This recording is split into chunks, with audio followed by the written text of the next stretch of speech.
hadapan-Mu Tuhan. Pada saat ini Tuhan kami mengucap syukur Tuhan sudah pimpin gereja kami, Gereja Sidang Pantai Kosta sampai dengan umur yang ke-62 Tuhan. Kami percaya Tuhan itu bukan kuat dan gagah kami, tapi Engkau memelihara kami semua Bapa. Di dalam nama Tuhan Yesus Kristus kami berdoa dan mengucap syukur. Haleluya. Amin. Puji Tuhan Bapak Ibu Saudara semuanya. Pada saat ini kita merayakan ulang tahun gereja kita yang ke-62. Di masa pandemi kita merayakannya dengan secara online. Biasa kita kumpul semua berjemaat, bersuka cita merayakan ulang tahun. Tapi di tahun ini begitu luar biasa Tuhan kasih berkat buat kita merayakan secara online ulang tahun yang ke-62. Tapi tidak mengurangi rasa sukacita kita. Kita bersyukur kepada Tuhan. Tuhan Yesus baik buat kita semua pada saat ini.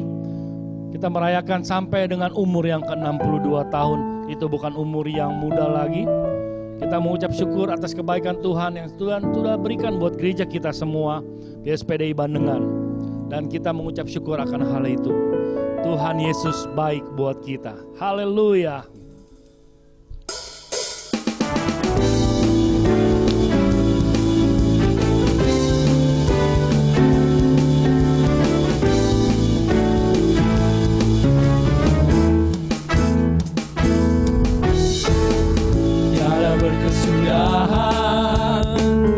Kasih setiamu Tuhan, selalu baru rahmat-Mu bagiku. Hari berganti hari, tetap kulihat kasih-Mu, tak pernah berakhir di hidupku. Tuhan Yesus baik, sungguh amat baik, untuk selama-lamanya. Tuhan Yesus baik, Tuhan Yesus baik, Tuhan Yesus amat baik, untuk selama-lamanya. Tuhan Yesus baik.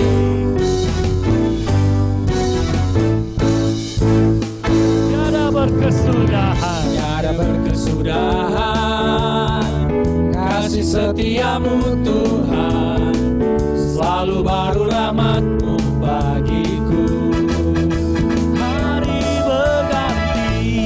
berganti hari, tetap kulihat kasih-Mu, tak pernah berakhir di hidupku. Tuhan Yesus baik, sungguh amat baik,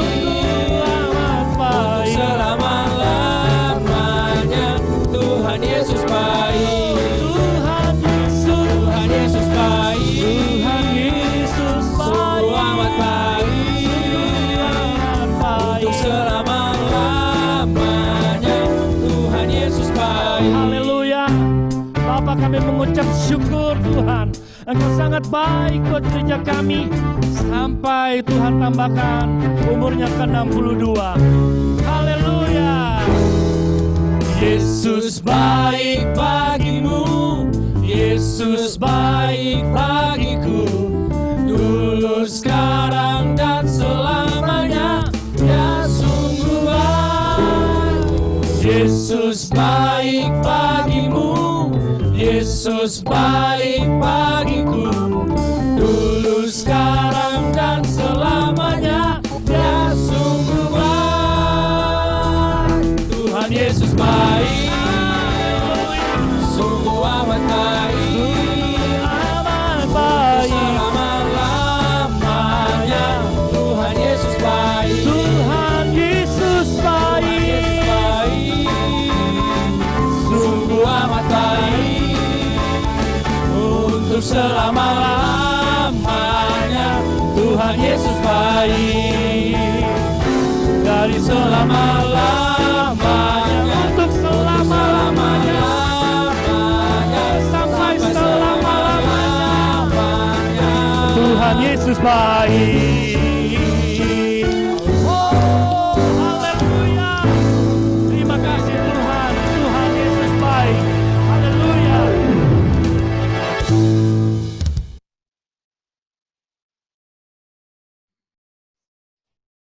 Bapak Pendeta Esra, kami persilakan untuk pelayanannya.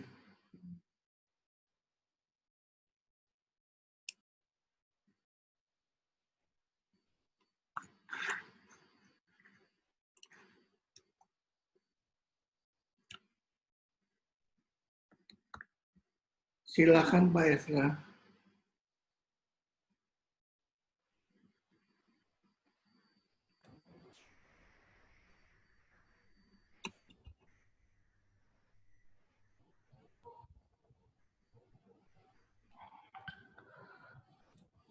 Oke. Ya.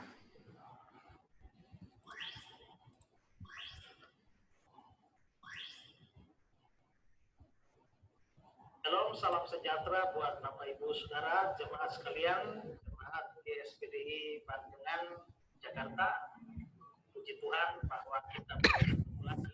Saya sudah beberapa kali berkhotbah di gereja saudara-saudara dan kali ini saya bisa mendapatkan kesempatan untuk berkhotbah lagi di ulang tahun gereja saudara yang ke-62. Dan terima kasih untuk kesempatan yang diberikan bagi saya walaupun secara online bisa memberkati saudara-saudara melalui firman Tuhan yang akan disampaikan. Tapi terlebih dahulu saya secara pribadi maupun juga mewakili seluruh jemaat dan majelis yang ada di gereja saya, GKN Revival Kupang, mengucapkan selamat ulang tahun buat gereja saudara yang ke-62 tahun. Puji Tuhan bahwa selama 62 tahun Tuhan memberkati gereja saudara sampai pada hari ini. Tentu saja ada banyak keajaiban Tuhan yang terjadi, ada banyak berkat pertolongan, pimpinan penyertaan Tuhan yang terjadi di tengah-tengah kehidupan saudara berjemaat. Dan hari ini kita akan mendengar firman Tuhan dan saya mau mengajak kita belajar satu bagian firman Tuhan. Sebelumnya mari kita berdoa. Tuhan, terima kasih untuk kesempatan di mana kami akan mendengar firman Tuhan di dalam rangka perayaan ulang tahun gereja ini yang ke-62 tahun. Tuhan berikanlah akal budi pikiran bagi kami sekalian supaya kami bisa belajar firman Tuhan, mengerti dan mempercayai menerimanya, terlebih melakukannya dalam keseharian kami. Terima kasih Tuhan, ampuni dosa dan salah kami, dalam nama Yesus kami berdoa. Amin. Baik saudara, di perayaan ulang tahun gereja saudara yang ke-62 ini, saya akan menyampaikan firman Tuhan dengan tema You are the light of the world. Kamulah terang dunia. Dan satu ayat saja akan mendasari pembahasan ini, yakni Matius pasal 5 ayat yang ke-14. Kamu adalah terang dunia, kota yang terletak di atas gunung tidak mungkin tersembunyi. Baik saudara-saudara, dikatakan kamu adalah terang dunia. You are the light of the world. Kalau Alkitab mengatakan bahwa kita adalah terang dunia, sebetulnya kita ini bukan terang dunia. Kalau kita melihat di dalam Injil Yohanes pasal 1 ayat 6, dikatakan begini. Datanglah seorang yang diutus Allah namanya Yohanes. Ia datang sebagai saksi untuk memberi kesaksian tentang terang itu, supaya oleh dia semua orang menjadi percaya. Dia bukan terang itu, tetapi dia harus memberi kesaksian tentang terang itu. Jadi Yohanes seorang nabi besar, seorang yang mendahului Kristus. Sekalipun demikian dikatakan dia bukan terang itu. Kalau orang seperti Yohanes Pembaptis saja bukan terang, apalagi kita. Kita tentu saja di bawah levelnya dari Yohanes Pembaptis. Dan jika Yohanes bukan terang, maka kita pun bukan terang. Lalu siapa terang yang sesungguhnya? Alkitab jelas mengatakan bahwa terang yang sesungguhnya itu adalah Tuhan Yesus sendiri. Dalam Yohanes 1 ayat 9 dikatakan demikian. Terang yang sesungguhnya yang menerangi setiap orang sedang datang ke dalam dunia. Yohanes 8 ayat yang ke-12. Maka Yesus berkata pula kepada orang banyak, katanya, akulah terang dunia. Lalu di pasal 9 ayat yang ke-5 dikatakan, selama aku di dalam dunia, akulah terang dunia. Jadi kita memang bukan terang. Terang yang sesungguhnya itu adalah Kristus. Tapi bukankah ayat tadi mengatakan bahwa kamu adalah terang dunia? Kita memang adalah terang, tapi bukan terang yang sesungguhnya. Kita itu adalah terang, tapi terang di dalam Tuhan. Ayat yang ke-8 dari Efesus 5. Memang dahulu kamu adalah kegelapan, tapi sekarang kamu adalah terang di dalam Tuhan, sebab itu hiduplah sebagai anak-anak terang. Jadi Tuhan Yesus adalah terang itu. Kita baru bisa disebut sebagai terang kalau kita ada di dalam Tuhan. Sekarang kamu adalah terang di dalam Tuhan. Dulu kamu adalah kegelapan. Berarti kita adalah kegelapan pada saat kita di luar Kristus. Kita baru menjadi terang saat kita ada di dalam Tuhan. Dari sudut ini maka kita boleh mengatakan bahwa semua orang yang sungguh-sungguh percaya kepada Kristus itu adalah anak-anak terang. Sedangkan orang yang tidak percaya kepada Kristus, entah dia orang baik seperti apapun, dia orang saleh seperti apapun, dia orang yang bermoral seperti apapun, kitab suci berkata dia adalah kegelapan. Hanya orang yang percaya kepada Kristus, hanya orang yang ada di dalam Kristus yang disebut sebagai anak-anak terang. Nah, karena itulah maka ketika kita disebut you are the light of the world, artinya kita itu adalah orang percaya yang hidup dalam Tuhan dan kita jadi terang. Karena itu saudara, kalau saudara ada di dalam gereja, saudara aktif di dalam pelayanan, saudara sudah dibaptis, saudara sudah ikut perjamuan, tapi saudara tidak pernah sungguh-sungguh menjadi percaya Yesus, saudara masih adalah kegelapan. Saudara anak-anak kegelapan. Sampai kapan saudara sungguh-sungguh di dalam Tuhan, terima Yesus sebagai juru selamat dan Tuhan, barulah saudara disebut sebagai anak-anak terang dan bisa menjadi terang dunia ini. Karena itulah maka konteks ayat ini tentu saja bicara tentang orang-orang yang sudah percaya. Kita orang-orang percaya. Sebenarnya kitalah gereja. Gereja bukan gedung, gereja bukan denominasi, gereja bukan aliran. Gereja yang sesungguhnya adalah orang-orang percaya sendiri. Karena itulah maka gereja adalah terang dunia, kita yang percaya itu adalah terang dunia. Nah, kalau Alkitab atau Tuhan Yesus mengatakan bahwa kita adalah terang dunia, maka tentu kita harus berfungsi sebagai terang. Maka pertanyaan kita sekarang adalah bagaimana atau apa ciri terang yang mesti ada di dalam saya supaya saya bisa menjadi terang bagi dunia ini. Apa ciri dari terang yang mesti ada di dalam atau di tengah-tengah gereja saudara yang berulang tahun ke-62 ini supaya saudara betul-betul dapat berfungsi sebagai terang bagi dunia ini. Nah, pada kesempatan ini saya ingin berbagi beberapa hal tentang terang yang harus kita miliki, ciri dari terang yang harus kita miliki supaya kita dapat disebut sebagai terang dunia. Yang pertama, terang itu berbeda secara menyolok dengan gelap. Terang berbeda secara menyolok dengan gelap. Kita semua tentu tahu ini, bahwa di dalam sebuah kegelapan, jikalau datang terang, maka otomatis kita bisa lihat bahwa terlihat secara menyolok perbedaannya antara gelap dan terang. Nah, karena terang berbeda secara menyolok dengan gelap, dan Alkitab atau Tuhan Yesus mengatakan bahwa kita ini adalah terang. Maksudnya bahwa hidup kita itu memang harus berbeda secara menyolok dengan dunia ini. Anak-anak terang, anak-anak Tuhan harus hidup secara berbeda dengan dunia ini. Tapi saya perlu berikan catatan bahwa berbeda di sini bukan berarti berbeda dalam segala sesuatu dengan dunia ini. Kita masih hidup di dunia, kita beraktivitas di dunia, dan ada banyak hal yang dilakukan oleh anak-anak dunia ini. Dan kita juga harus melakukan hal yang sama, tidak harus berbeda. Orang yang tidak percaya, anak-anak dunia ini makan nasi, kita harus berbeda. Jadi kita makan apa? Makan batu kan? Orang-orang yang tidak percaya itu tiap hari mandi, kita harus berbeda, maka kita tidak mandi? Tentu tidak. Kita tidak harus berbeda dengan dunia ini secara total. Maksudnya adalah bahwa kita harus berbeda dari dunia ini dalam hal-hal yang dinyatakan atau yang dikatakan Alkitab sebagai dosa. Dalam urusan dosa, kita harus berbeda dengan dunia ini. Kalau itu bukan dosa, maka tidak masalah kita menjadi sama dengan dunia ini. Orang dunia, orang yang tidak percaya, bikin pesta ulang tahun, bikin ibadah, atau bikin satu celebration untuk acara anniversary mereka.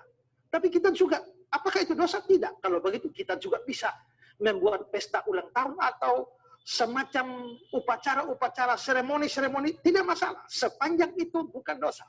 Tapi dalam hal-hal yang dilarang oleh kitab suci, kita harus berbeda dengan dunia ini. Di dalam kejujuran, ketika dunia tidak jujur, maka orang percaya sebagai terang. Karena terang beda secara menyolok dengan kegelapan, maka ketika kegelapan, anak-anak kegelapan itu tidak, orang Kristen atau kita harus jujur. Ketika mereka malas, maka kita harus rajin. Di dalam mentaati peraturan, misalnya peraturan pemerintah, peraturan lalu lintas. Ketika mereka tidak taat, tapi kita itu harus menjadi taat. Di dalam hal misalnya dimusuhi. Ketika dunia ini membalas jahat dengan jahat, maka orang-orang atau anak-anak terang itu harus berbeda dengan dunia, di mana kita tidak boleh balas jahat dengan jahat. Nah, jadi kita bisa melihat bahwa memang kita tidak masalah kita menjadi sama dengan dunia, asal bukan hal yang dilarang oleh Tuhan. Dalam hal yang dilarang oleh Tuhan, orang Kristen adalah terang. Kita ini adalah anak-anak terang, kita adalah terang dunia. Maka kita harus bisa hidup secara berbeda dengan dunia ini. Kita hidup di tengah-tengah dunia, di tengah-tengah kegelapan, di tengah-tengah anak-anak kegelapan. Tapi kita tidak harus gelap. Justru kita harus menjadi terang, di mana terjadi atau ada perbedaan yang menyolok. Saya selalu mengatakan begini, bahwa ada dua macam orang Kristen. Orang Kristen yang pertama itu adalah orang Kristen bunglon. Kita tahu bahwa bunglon itu dia menyesuaikan diri dengan tempatnya. Dia bisa mengubah warnanya. Ketika dia tempat warna hijau, dia bisa warna hijau. Ketika warna merah, dia bisa merah. Warna coklat, dia bisa coklat. Nah, ini ciri banyak orang Kristen bunglon yang selalu menyesuaikan tindakannya, sikapnya dengan lingkungannya. Ketika lingkungannya jahat, dia jahat. Ketika lingkungan baik, dia baik. Ketika dia bersama dengan orang jujur, dia jujur. Ketika dia bersama dengan orang tidak jujur, dia tidak jujur. Tapi ada yang disebut sebagai orang Kristen ikan. Ikan itu ikan laut ya. Saudara tangkap ikan dari laut, saudara mau masak masih taruh garam bukan? Kenapa kita taruh garam? Bukankah ikan itu dari lahir sampai mati di laut? Dia hidup di dalam air garam. Tapi dia tidak terpengaruh dengan garam. Dagingnya tidak ikut asin sekalipun dia ada di dalam air asin. Jadi di sini kita bisa melihat bahwa orang Kristen sebagai terang, berarti dia harus berbeda secara menyolok. Nah, kalau kita bisa hidup berbeda dengan dunia, seperti yang saya katakan tadi, maka otomatis itu mempermuliakan Tuhan. Di dalam ayat 16 dari Matius 5, dibilang begini, demikianlah hendaknya terangmu bercahaya di depan orang, supaya mereka melihat perbuatanmu yang baik dan memuliakan Bapamu yang di sorga. Jadi apabila kita hidup secara berbeda dengan dunia ini, itu mempermuliakan Bapa di sorga. Saudara-saudara, dunia berbulu tangkisan Indonesia itu mengenal atau mencatat dengan tinta emas nama seorang atlet yang namanya Christian Hadinata. Nah, Christian Hadinata ini seorang Kristen. Dia pernah mengikuti turnamen internasional dan dia sampai pada babak final. Dia sampai pada babak final dan siapa yang menang dia menjadi juara dunia. Dan rupanya dengan lawannya ini terjadi rally yang panjang sampai set penentuan. Pada set penentuan rally yang panjang dan mereka jus berkali-kali. Dan kali ini siapa yang gagal maka lawannya yang akan keluar sebagai juara. Dan setelah rally yang panjang itu, lawannya melakukan smash. Dan begitu smash, jatuh tipis di garis lapangan. Dan hakim atau wasit mengatakan out. Begitu dikatakan out, otomatis Christian keluar sebagai juaranya. Maka seluruh ofisial Indonesia langsung bersorak-sorai karena Christian menjadi juara. Tapi sesuatu terjadi aneh. Christian justru pergi ke juri, ke wasit, dan memprotes. Menurut Christian, bolanya tidak out tapi masuk. Lalu terjadi perdebatan dan Christian bisa membuktikan bola itu masuk dan bukan out. Akibatnya apa? Akibatnya lawannya itu menjadi juara dunia. Dan seluruh ofisial Indonesia seperti kebingungan, tidak percaya apa yang dilakukan oleh Christian Hadinata. Christian Hadinata meninggalkan lapangan, ada seorang wartawan mencegah dia. Dan wartawan itu mengatakan, Christian, mengapa kamu harus mengatakan bahwa bolanya masuk? Christian mengatakan, memang bolanya masuk. Tapi kenapa kamu harus katakan? Seandainya kamu diam, kamu sudah jadi juara dunia. Karena semua orang percaya bolanya itu out. Lalu Christian bilang begini, dengar baik-baik. Nama saya Christian, dan saya orang Kristen. Dan orang Kristen tidak boleh bohong. Wah, luar biasa. Berarti kejujuran dari Kristen menunjukkan perbedaan dengan dunia ini. Dan itu mempermuliakan Bapa yang di surga. Satu hal yang perlu dicamkan adalah kalau kita hidup berbeda dengan dunia, maka kita akan seperti kota yang terletak di atas gunung. Ayat 14. Kota yang terletak di atas gunung tidak mungkin tersembunyi. Artinya, kehidupan kita akan disorot, akan diperhatikan oleh orang. Dan karena itu kita harus hidup secara berhati-hati. Terang itu berbeda secara menyolok dengan kegelapan. Kamu adalah terang dunia, berarti hidupmu itu harus berbeda secara menyolok dengan dunia ini yang penuh dengan kegelapan, dengan anak-anak kegelapan. Kamu adalah terang dunia. Kamu adalah anak-anak terang. Itu yang pertama. Sekarang yang kedua. Yang kedua adalah terang tidak boleh disembunyikan. Terang tidak boleh disembunyikan. Ini terlihat dari ayat 15 mengatakan orang tidak menyalakan pelita lalu meletakkannya di bawah gantang. Lalu ayat yang ke-16. Hendaknya terangmu bercahaya di depan orang. Bercahaya di depan orang. Jadi di sini kita bisa lihat bahwa memang terang itu tidak boleh disembunyikan. Terang itu harus dimunculkan. Itulah sebabnya orang Kristen tidak boleh hanya saling menerangi di dalam gereja di antara sesama orang Kristen. Tidak. Ingat bahwa kita dipanggil sebagai terang dunia, bukan terang gereja. Kita ini terang dunia. Maka kita pun harus menjadi terang dalam hidup hari lepas hari. Ada banyak orang yang kelihatannya menjadi orang saleh ketika bersama-sama dengan komunitas gereja. Di hari Minggu ketemu, dia menjadi orang yang kelihatan baik. Tapi bagaimana dengan ketika dia masuk pada kehidupan dia sepanjang minggu, misalnya di kantor, di pasar, di jalan, di toko, atau ketika dia berbuat hal-hal di berbagai tempat, apakah dia masih bisa menjadi terang? Nah, terang itu tidak boleh disembunyikan. Ingat, kita bukan hanya terang di rumah. Kita bukan hanya terang di gereja, tapi kita terang dunia. Karena itulah, maka apakah terangmu masih terlihat ketika kamu pergi ke pasar? Ibu-ibu yang pergi belanja di pasar, apakah terangmu masih terlihat di sana? Pemuda-pemuda yang pakai motor, mobil, dan lain sebagainya, apakah terangmu masih terlihat di jalan? Semua yang berusaha, berbisnis, apakah kamu masih bisa tetap menjadi terang di tengah-tengah bisnismu? Yang jualan, apakah kamu tetap masih bisa menunjukkan terangmu waktu kamu berjualan? Pada waktu kamu dijahati oleh orang, apakah terangmu masih bisa bercahaya dalam sikon seperti itu? Jika tidak, kita hanya menjadi baik dan menjadi terang hanya di lingkup gereja kita. Tidak. Kita bukan terang gereja, kita terang dunia ini. Dan harus menjadi contoh bagi orang yang tidak percaya pada Tuhan Yesus. Seorang pendeta bercerita tentang kesaksiannya. Dia melayani di berbagai daerah dan satu kali dia diundang khotbah di satu tempat di luar kota. Lalu setelah dia KKR 2 hari, dia pulang kembali ke rumahnya, dia harus naik bis kota. Dan begitu dia naik bis kota, dia harus membayar kira-kira 30.000 untuk karcis atau tiket bisnya. Dan dia menyerahkan uang 50.000. Dia menyerahkan uang 50.000, tiket bis itu 30.000, jadi mestinya kondekturnya mengembalikan 20.000.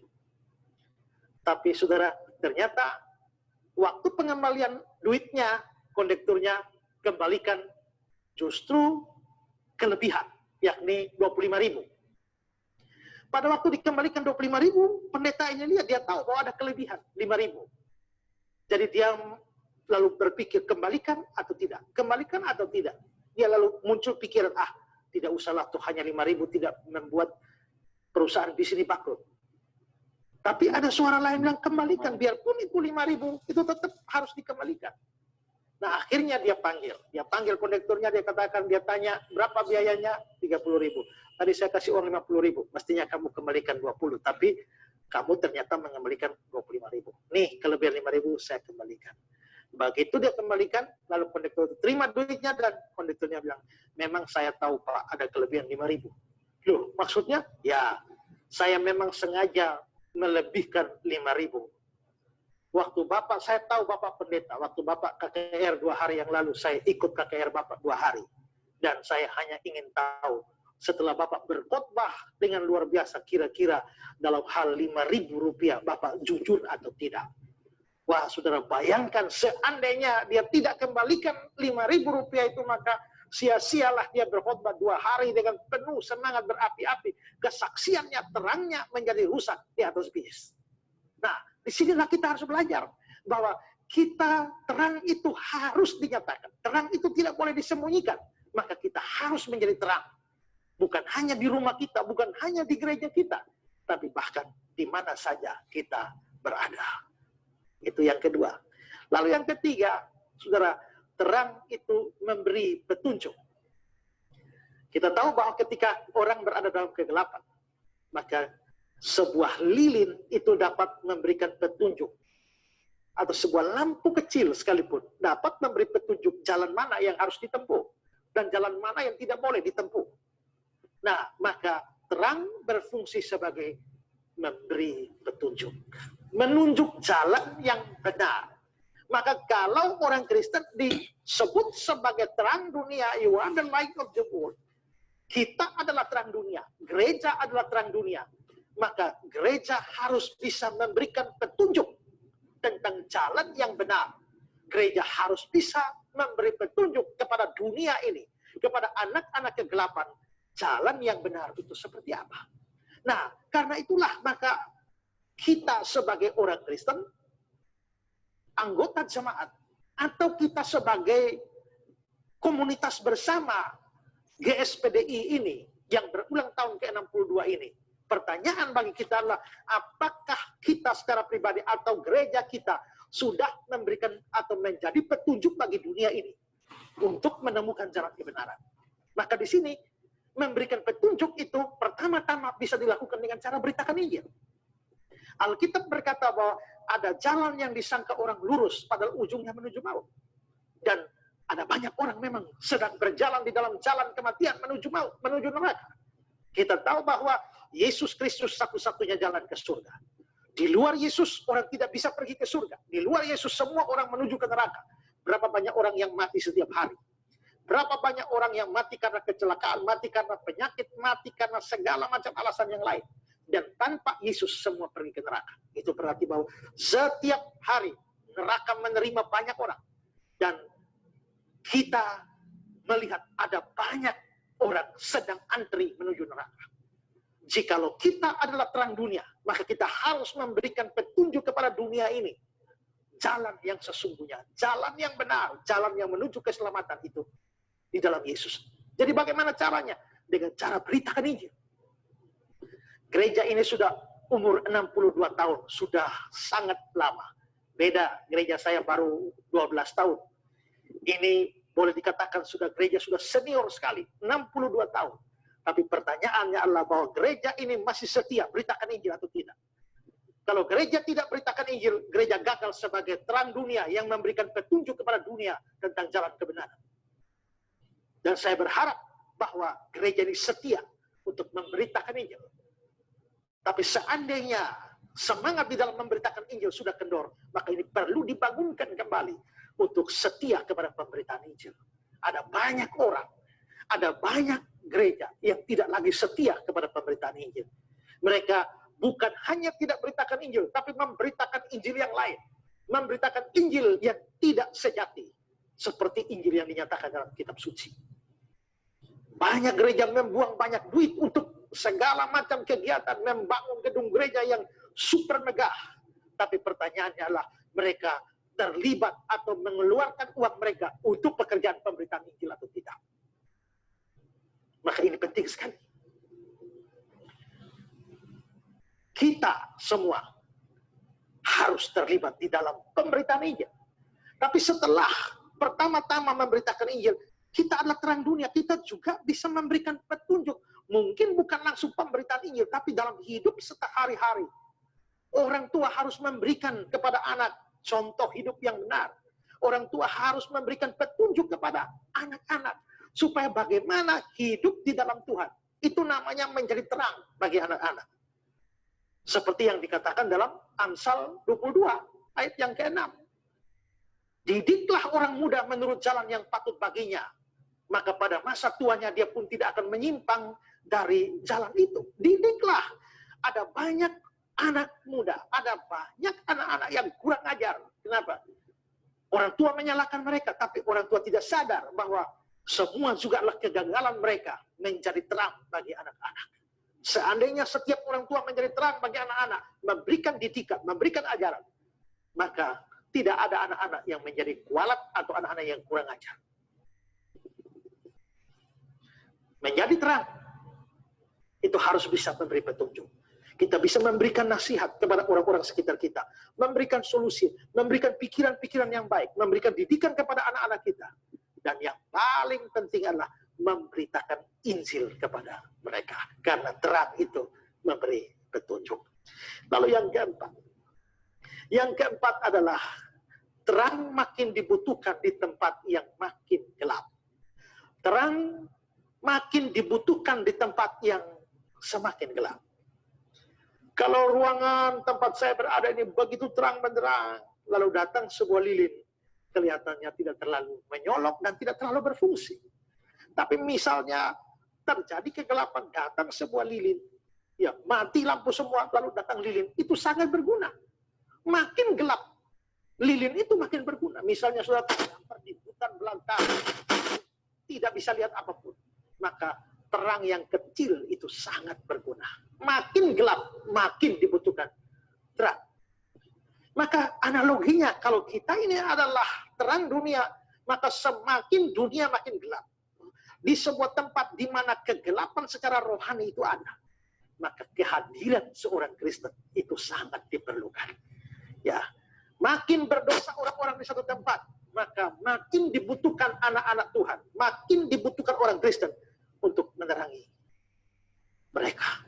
Kita seringkali cenderung hanya mau melayani orang yang baik, cenderung untuk mau melayani orang-orang yang cocok dengan kita, tapi membuang orang-orang yang jahat, membuang orang-orang yang brengsek, membuang orang-orang yang tidak cocok dengan kita.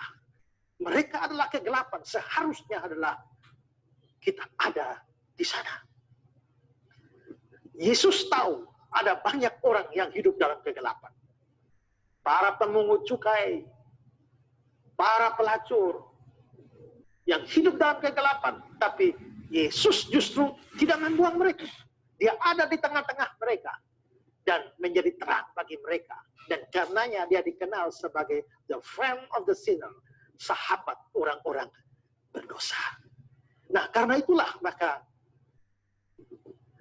kalau saya adalah terang, saudara adalah terang, ini terang, lalu kita empat kumpul, terang terus. Terus yang mau menerangi kegelapan itu siapa? Karena itulah maka kita harus hadir di tengah-tengah dunia. Orang Kristen tidak harus memutuskan relasinya dengan sahabat-sahabatnya yang non-Kristen. Yang hidup dalam kejahatan. Asal kita tidak ikut jahat. Tapi kita tetap bisa membangun relasi supaya terang kita bercahaya di tengah-tengah mereka.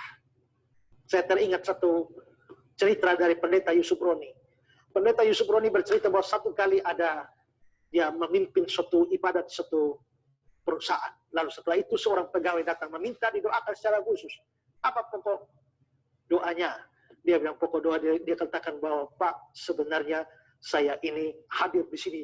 Saya bukan pegawai di sini. Saya hanya teman dan diajak. Saya sebenarnya kerja di tempat yang lain. Tapi saya minta supaya Pak Pendeta berdoa supaya saya pindah ke tempat perusahaan ini. Jangan di perusahaan saya. Kenapa memangnya? Karena di perusahaan ini ada persekutuan, ada ibadah. Saya senang bisa mempunyai komunitas sesama teman orang percaya. Di tempat saya kerja itu sekarang ini, itu hanya saya orang Kristen. Tidak bisa ada persekutuan seperti ini. Jadi saya minta Pak Pendeta doakan supaya saya bisa pindah dari sana ke sini. Lalu Pendeta Yusuf Roni berkata, jikalau begitu, saya akan berdoa supaya kamu tetap di sana. Kenapa? Karena semua gelap di sana. Kamu satu-satunya terang. Kalau kamu pindah ke sini, dari terang kumpul sama terang-terang di sini, lalu yang menerangi kegelapan di sana siapa? Karena itu, saya doa supaya kamu tetap di sana. Nah, di sana gelap, maka justru dibutuhkan terang. Semakin gelap, semakin dibutuhkan terang. Karena itulah, maka anak-anak Tuhan, kita semua harus bisa menerangi, atau jangan meninggalkan, atau memutuskan hubungan dengan orang-orang yang tidak percaya. Bagaimana kita bisa menjadi terang bagi mereka. Yang kelima, yang terakhir. Terang mempengaruhi gelap, dan bukan sebaliknya. Terang itu mempunyai sifat mempengaruhi gelap. Kalau ada gelap, begitu terang datang, gelapnya yang lewat. Tidak bisa terangnya yang lewat. Maka terang itu mempengaruhi gelap, dan bukan sebaliknya. Yohanes 1 ayat yang kelima mengatakan, terang itu bercahaya di dalam kegelapan, dan kegelapan tidak menguasainya.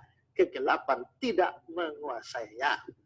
Saudara, dalam bagian yang sama, ketika Tuhan Yesus bilang, you are the light of the world, juga dia mengatakan kalimat yang lain, kamu adalah garam dunia.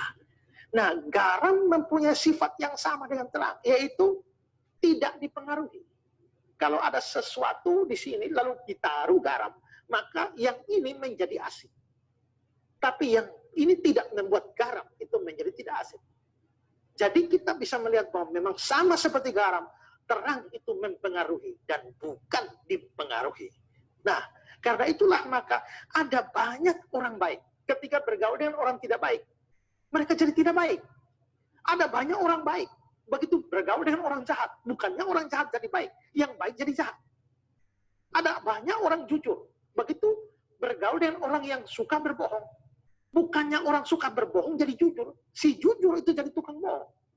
Artinya dia dipengaruhi dan bukan mempengaruhi. Banyak anak Tuhan yang baik, katanya ingin melayani, masuk dunia politik supaya mempengaruhi. Ternyata begitu masuk politik, jadi rusak. Malah bukan dia memperbaharui, dia sendiri yang merusak. Ya. Ada banyak orang yang putih, tapi dia ingin masuk ke kegelapan supaya menerangi. Ternyata sampai di dalam dia tambah gelap. Ya, atau bahkan dia yang menggelapkan banyak orang. Ini namanya dipengaruhi dan bukan mempengaruhi. Terang mempunyai sifat mempengaruhi dan bukan sebaliknya.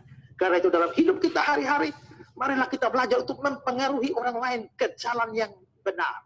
Mempengaruhi orang lain ke arah yang lebih baik.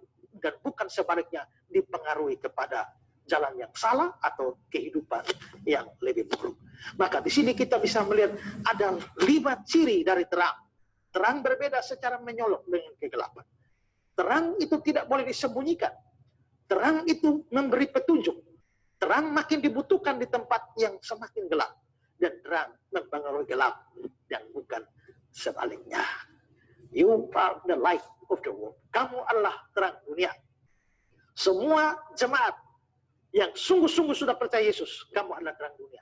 Tapi gereja GSPDI ini juga harus jadi terang dunia. Di ulang tahun yang ke-62 ini, Tuhan mau supaya saudara jadi terang bagi dunia ini. Karena itulah, maka marilah kita semua introspeksi diri menjadi anggota jemaat yang adalah anak-anak terang untuk menerangi dunia ini. Tapi sebagai komunitas gereja, marilah gereja ini harus terus bergumul. Gereja ini harus terus berjuang, gereja harus terus berdoa, supaya bisa menjalankan fungsinya di tengah-tengah dunia ini, yakni menjadi terang dunia ini. Selamat ulang tahun yang ke-62 GSPDI Bandengan. Selamat ulang tahun buat seluruh jemaat. Selamat ulang tahun buat Bapak Gembala dan Ibu dan semua saudara yang ada yang terlibat di gereja GSPDI. Selamat ulang tahun. You are the light of the world. Kamu adalah terang dunia. Amin. Mari kita berdoa. Tuhan, terima kasih untuk firman yang sudah datang. Bagi jemaat GSPDI di ulang tahun yang ke-62. Mengingatkan mereka kembali untuk menjadi panggilan mereka, menjadi terang bagi dunia ini. Biarlah mereka sungguh-sungguh hidup dalam Tuhan dan menjadi terang bagi banyak orang, bagi anak-anak kegelapan, bagi dunia ini. Baik mereka secara pribadi, lepas pribadi, maupun sebagai komunitas jemaat bersama-sama.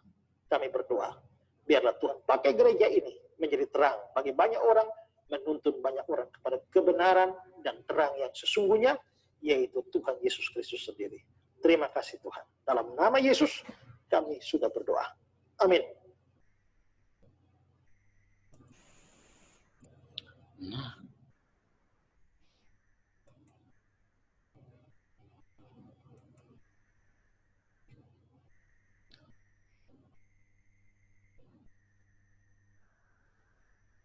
Riwayat Gereja Sidang Pantekosta di Indonesia, Jemaat Philadelphia, Bandengan Utara, 10 Agustus 1958, 10 Agustus 2020. Riwayat Gereja Sidang Pantekosta di Indonesia, Jemaat Philadelphia, Bandengan Utara, yang semula berlokasi di Jalan Pejagalan 1 nomor 55, Kelurahan Pekojan, Jakarta Barat, tidak bisa dipisahkan dengan riwayat pelayanan Pendeta Benyamin Waturangi selaku gembala dan pionir gereja ini.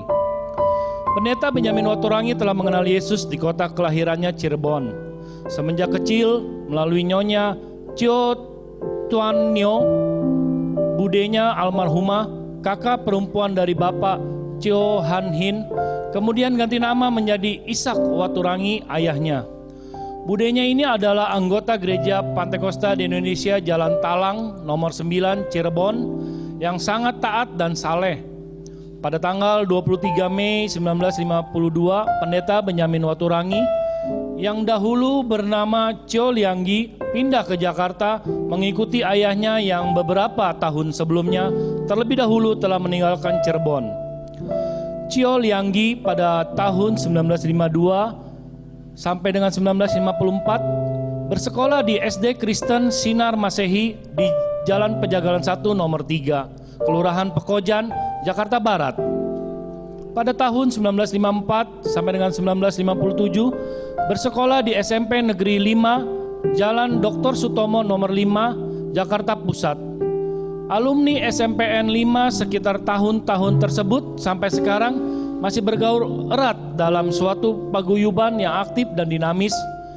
Pada tahun 1957 sampai dengan 1960 bersekolah di Sekolah Asisten Apoteker Chandranaya, Jalan Gajah Mada 188, Jakarta Barat, dan kemudian bergerak di dunia farmasi. Pengalamannya di dunia kesehatan selain sebagai rohaniawan Kristiani ini yang mengantar dia menjadi anggota Komisi 8 DPR RI pada periode 1982-1987. Kembali pada riwayat gereja ini yang di atas telah disebutkan, tak dapat dipisahkan dari riwayat hidup dan pelayanan Pendeta Benyamin Waturangi.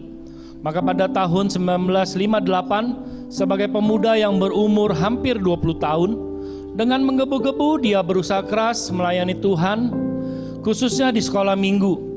Dengan perantaran Pendeta W.D. Masih almarhum, dia bertemu dengan Pendeta Darius Slat almarhum, ayah dari Pendeta Rudi Slat.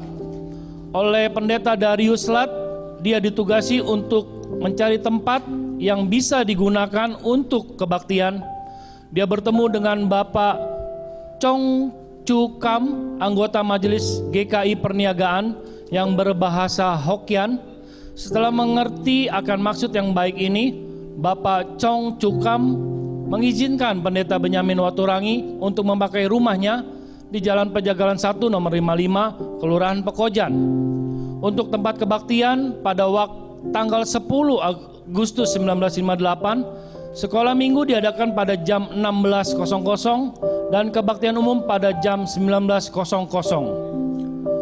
Pada tanggal 6 Mei 1962, Pendeta Benyamin Waturangi menikah dengan Nona Lince Yau, kemudian ganti nama menjadi Lina Yoso Prawiro, putri bungsu dari pasangan suami istri hamba Tuhan Pendeta Yau Kiangso atau Jakub Yoso Prawiro dengan Lau Pi Hoa atau Mariam Yoso Prawiro.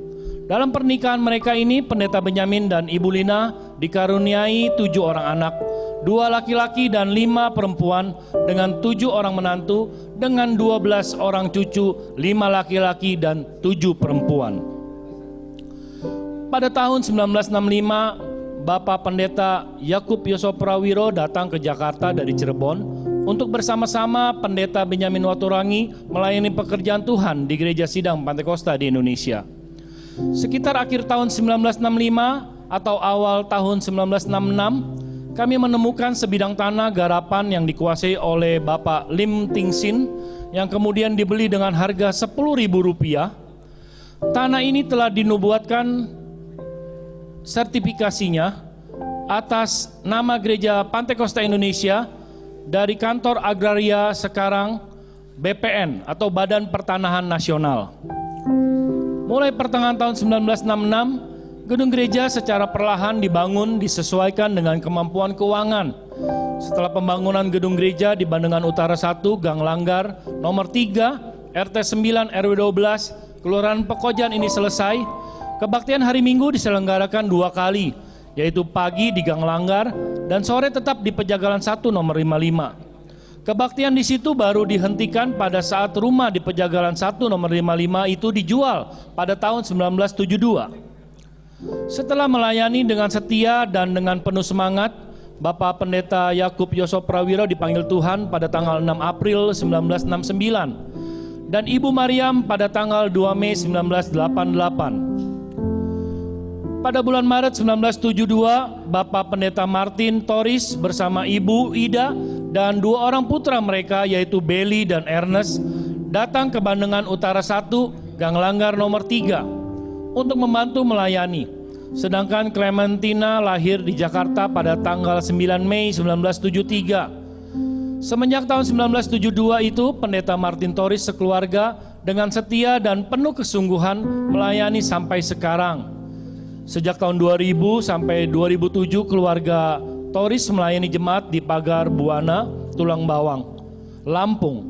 Dengan dukungan dari doa dan dana dari jemaat GSPDI Bandengan Utara, sekarang digembalakan oleh Pendeta Tuhu Ramanto. Pada tahun 1995, Bapak Yusuf Lewi dan Bapak Samuel Waturangi diangkat menjadi pendeta penuh oleh almarhum Pendeta Dr. Insinyur Paulus Lukita selaku Ketua Umum Majelis Pusat Gereja Sidang Pantekosta di Indonesia. Dengan penugasan membantu melayani jemaat Bandengan Utara 1, Gang Langgar, RT 9 RW 12, Kelurahan Pekojan, serta cabang-cabangnya. Pelayanan pekerjaan Tuhan terus berkembang dengan bertambahnya jiwa-jiwa baru pada setiap ibadah Minggu pagi. Sekalipun setiap musim banjir, kebaktian terhenti karena kebanjiran. Seiring dengan perkembangan pekerjaan Tuhan dan kebutuhan akan tempat ibadah yang lebih memadai, maka dengan doa yang tak putus-putusnya dan usaha dan perjuangan yang tak kenal menyerah, maka Tuhan telah menganugerahkan kepada gereja ini rumah ibadah yang lebih besar yang terletak di Jalan Bandengan Utara 31C, Kelurahan Pekojan, Kecamatan Tambora, Jakarta Barat 11240, yang pada hari Selasa tanggal 10 Agustus 2004 diresmikan penggunaannya oleh Wali Kota Jakarta Barat, Bapak Dr. Andes H. Sarimun Hadi Saputra MSI. Gereja di Bandengan Utara ini dapat berlangsung sampai sekarang memasuki tahun yang ke-62 berkat kasih setia dan pertolongan Tuhan dan berkat semangat persatuan dan semangat kebersamaan di antara para bangsa hamba-hamba Tuhan. Ketua-ketua komisi, majelis jemaat, kaum wanita, kaum muda, remaja, sekolah minggu, beserta seluruh anggota jemaat demi mengenapkan amanat agung Matius 28 ayat 18 sampai 20 dan perintah agung yaitu hukum yang terutama Matius 22 ayat 37 sampai 39 secara selaras, serasi dan seimbang. Pendeta Benyamin Waturangi dan Ibu Lina Yoso Prawiro beserta Bapak Yusuf Lewi dan Ibu Dina Demikian juga Pendeta Martin Toris saat ini telah berada di surga menikmati sukacita kekal bersama Tuhan Yesus. Biarlah kita seluruh jemaat berharap dan berdoa agar semangat persatuan dan semangat kebersamaan ini terus terpelihara, bahkan semakin meningkat demi kedatangannya dan demi kerajaannya. 2 Timotius 4 ayat 1. Jakarta, 10 Agustus 2020 oleh Pendeta Samuel Waturangi. Puji Tuhan, saat ini, hari ini kita merayakan ulang tahun Gereja Sidang Pantekosta di Indonesia, Jemaat Philadelphia Bandengan Utara yang ke-62. Kita mengucap syukur atas kebaikan Tuhan buat Gereja Bandengan. Dan sebentar kita akan mendengarkan sepatah dua patah kata dari Bapak Gembala kita, Bapak Pendeta Samuel Waturangi. Terima kasih kepada Tuhan yang sudah menyertai kita sepanjang 62 tahun. Juga kepada jemaat yang telah merealisasikan acara ini. Tuhan memberkati saudara semua. Selamat ulang tahun ke-62 Jemaat GSPDI Bandengan Utara. Puji Tuhan, haleluya. Kita akan nyanyikan lagu Happy Birthday to You dengan sukacita bersama-sama yang di depan sini. Kita akan nyanyikan lagu ini bersama-sama. Mari kita nyanyikan lagu ini. Happy Birthday to You. Happy birthday to you. Happy birthday to you. Boleh dibantu, boleh menyalakan lilin. Happy birthday, happy birthday to you. Happy birthday to you. Happy birthday to you. Happy birthday, happy birthday, happy birthday to you. Nah, kita akan kipas lilin ini supaya ya mati gitu ya. Ya, mari kita bantu bersama-sama dengan Bapak Gembala dan Ibu Gembala kita. 1, 2, 3. Happy birthday to you. Happy birthday to you. Kita akan siap-siap potong kuenya. Birthday to you. Belum, nanti Ibu Gembala kita akan nyanyikan lagu potong kuenya sebentar lagi. Happy birthday to you. Happy birthday to you. Happy birthday to you. Happy birthday, happy birthday, happy birthday to you. Kita mengucap syukur atas kebaikan Tuhan. Kita akan sama-sama mengucapkan ulang tahun ke-62 buat Gereja Sidang Pantekosta di Indonesia, Philadelphia Bandengan Utara. 1, 2, 3. Selamat ulang tahun GSPDI Bandengan ke-62. Tuhan Yesus memberkati.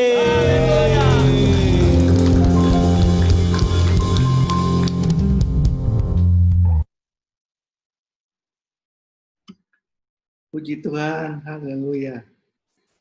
Selamat ulang tahun yang ke-62. Terima kasih buat Pak Pendeta Esel Soru di Kupang. Terima kasih buat pelayanannya.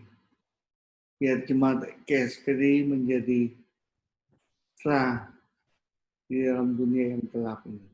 Sama-sama Pak, puji Tuhan. Senang bisa jadi berkat buat gereja di Jakarta.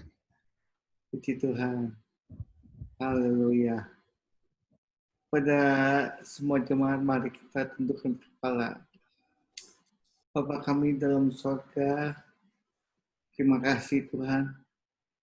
Kalau Tuhan izinkan kami masih bisa merayakan yang ke-62 Tuhan.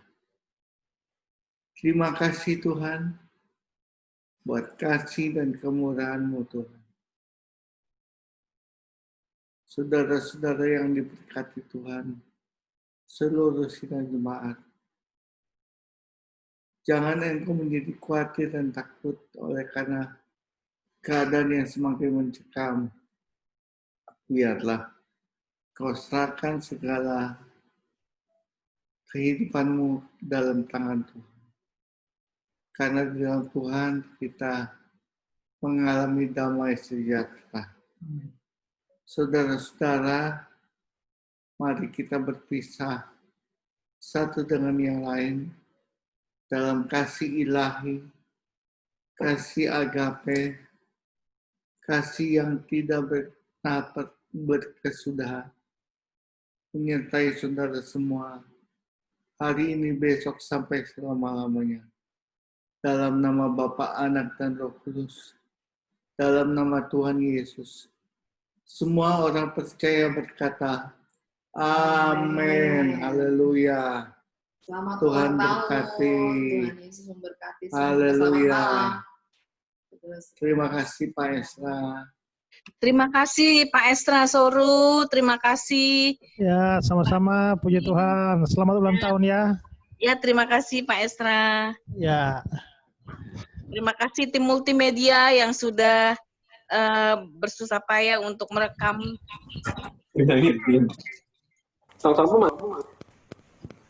Sama-sama, Tuhan memberkati. Gereja saya ulang tahunnya kemarin tanggal 3 Agustus. Beda satu minggu ya Pak. Beda 1 minggu. Wah, puji Tuhan. Tapi masih selamat junior. ulang tahun juga ya Pak. Ya, masih junior, baru 12 tahun. Wah. Puji Tuhan. Terima kasih.